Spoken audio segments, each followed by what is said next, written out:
میرا آپ کا کیا رشتہ ہے؟ میں مختلف جگہوں پہ جاتا ہوں تو لوگ اپنی پلکیں فرش راہ کر رہے ہوتے ہیں، تو میرے میں تکبر نہیں پیدا ہو رہا ہوتا اور میں سوچ رہا ہوتا ہوں اور اپنے اندر اتر کے اپنے آپ سے بار بار پوچھ، تو کون ہے؟ کیا اوقات ہے تیری کہ تیرے لیے جو ہے وہ لوگوں کی آنکھیں جو ہے وہ پاؤں میں بچتی چلی جا رہی ہیں اور چھونے کے لیے لوگ بےتاب ہیں؟ کیا تو ہوتا کون ہے؟ تو پھر میں یہی سوچتا ہوں، اندر سے آواز یہی آتی ہے کہ تیرے میں کچھ نہیں ہے لیکن تیرے لبوں پہ نام حضور کا ہے، تو اس نام کی وجہ سے ہمارا رشتہ ہے۔ آپ کے لیے میرے دل میں جذبات ہیں، محبت ہیں۔ میں ساری رات کا تھکا ہوا بھی صبح دوڑ کے آپ کے پاس آ گیا۔ آپ سے مجھے کوئی غرض ہے؟ آپ سے میں نے کوئی پیسے لینے ہیں؟ مجھے کیا غرض ہے آپ سے؟ کوئی ووٹ مانگنا ہے کل میں نے آپ سے؟ صرف اس لیے میں آیا ہوں کہ یہ میرے حضور کے ماننے والے ہیں، ان کو خوشی ہوگی، ان کو تسکین کو۔ ہمارے استاد ایک شعر جھوم کے پڑھا کرتے تھے کہ محمد کی وساطت سے محبت تیری میری ہے، محمد کی وساطت سے محبت تیری میری ہے، محبت اصل ہے ان کی نہ تیری ہے نہ میری ہے، محبت اصل ہے ان کی نہ تیری ہے نہ میری۔ ہزاروں قومیں وجود میں آئیں دہر میں خشک و تر کے رشتے سے، ہم نے بنیاد دوستی رکھا یاد خیر البشر کے رشتے سے۔ اس رشتے کو کمزور نہ ہونے دینا، اس کو مضبوط رکھنا۔ اور دوسری بات میں آپ سے یہ کہوں گا کہ کبھی بھی نماز میں کوتاہی نہ ہونے دینا۔ 5 گانا نماز یہ ہمارے اوپر لازم کی گئی ہے، اور یہ بیماری میں بھی اس کی معافی نہیں ہے، سفر میں بھی اس کی معافی نہیں ہے۔ پانی نہیں ہے تو تیمم کر لو، کھڑے ہو کے نہیں پڑھ سکتے بیٹھ کے پڑھ لو، بیٹھ کے نہیں پڑھ سکتے لیٹ کے پڑھ لو۔ حالت جنگ کے اندر بھی اس کی معافی نہیں دی گئی۔ تو کبھی بھی نماز ترک کرنے کی غلطی نہ کرنا۔ یہ میرے حضور علیہ السلام کی آنکھوں کی ٹھنڈک وَجُعِلَتْ قُرَّةُ عَيْنِي فِي الصَّلَاةِ، اور قلب کی راحت تھی۔ جب بلال حبشی کو اذان کا حضور کہتے تو کیا ارشاد کرتے؟ سنیے لفظ ارحنا یا بلال، بلال اٹھو اور ہمارے دل کو راحت پہنچا دو، یعنی اذان پڑھو اور ہمارا دل جو ہے وہ ٹھنڈا ہو جائے، ہمارے دل کو تسکین پہنچے۔ تو 5 گانا نماز اپنی زندگی میں شامل کیجئے۔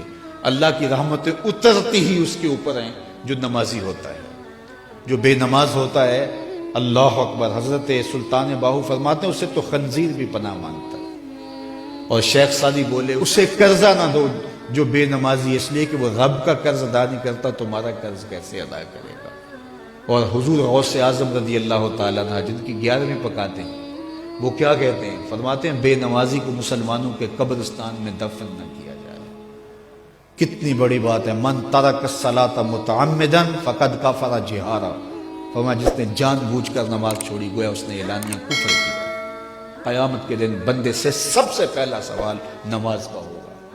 قرآن بتاتا ہے کچھ لوگ کھینچ کے گھسیٹ کے جہنم کو لے جائے جا رہے ہوں گے، لوگ ان کو ملیں گے، ان کو کہیں گے ما سلککم فی سقر، تم جہنم کو کیوں جا رہے ہو، کیا ہوا؟ تو وہ کیا کہیں گے؟ لم نک من المصلین، ہم نماز نہیں پڑھا کرتے تھے، اور بہت اچھے اعمال تھے لیکن نماز نہیں پڑھا کرتے تھے، آج جہنم میں جانے کا سبب یہ ہے۔ میں اللہ کی بارگاہ میں دعا بھی کرتا ہوں اور آپ سے اس عزم کے اظہار کی امید بھی رکھتا ہوں کہ آج کے اس اجتماع میں آپ عزم مصمم کریں کہ آج کے بعد نماز نہیں چھوڑیں گے۔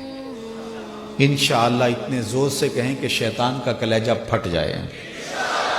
5 گانا نماز شعار زندگی میں۔ مسجدیں بتائیں کہ ایک اجتماع ہوا تھا اسوہ رسول کے نام سے، اور یہ جو مسجدوں کی رونق بڑھ گئی ہے یہ اس اجتماع کا نتیجہ ہے۔ تو پھر یہ سامعین اور یہ منتظمین خوش ہو جائیں گے، اور یہ خبر میرے کانوں تک پہنچی تو مجھے بھی خوشی ہوگی، یار میں نے اور انہوں نے کیا خوش ہونا ہے، آمنہ کے لال خوش ہو جائیں گے کہ ان لوگوں نے 5 گانا نماز شعار زندگی بنا لیا ہے۔ ہمارے بزرگ فرمایا کرتے تھے سونے سے قبل 5 انگلیاں بھی گن لیا کرو اور 5 نمازیں بھی گن لیا کرو۔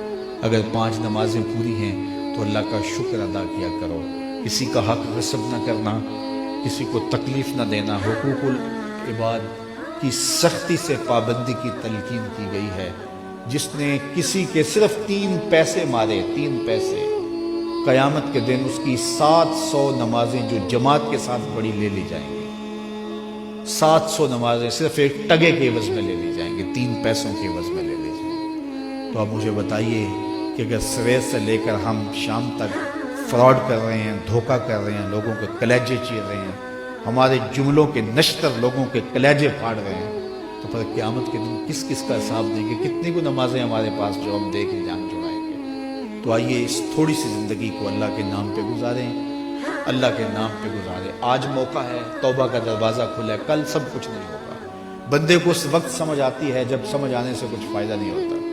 وہ قرآن بتاتا ہے کہ ظالم ہاتھ کاٹیں گے لیکن کوئی فائدہ نہیں ہوگا، اور وہ کہیں گے کہ یا لیتنی قدمت لحیاتی، کاش میں یہ زندگی آخرت والی زندگی کے لیے گزاری ہوتی، لیکن پھر کوئی فائدہ نہیں ہوگا۔ آج کا پچھتاوا کل کی بہتری کی ضمانت ہے۔ وقت پر کافی ہے ایک قطرہ بھی آب خوش ہنگام کا، جل گیا جب کھیت برسا میں تو پھر کس کام۔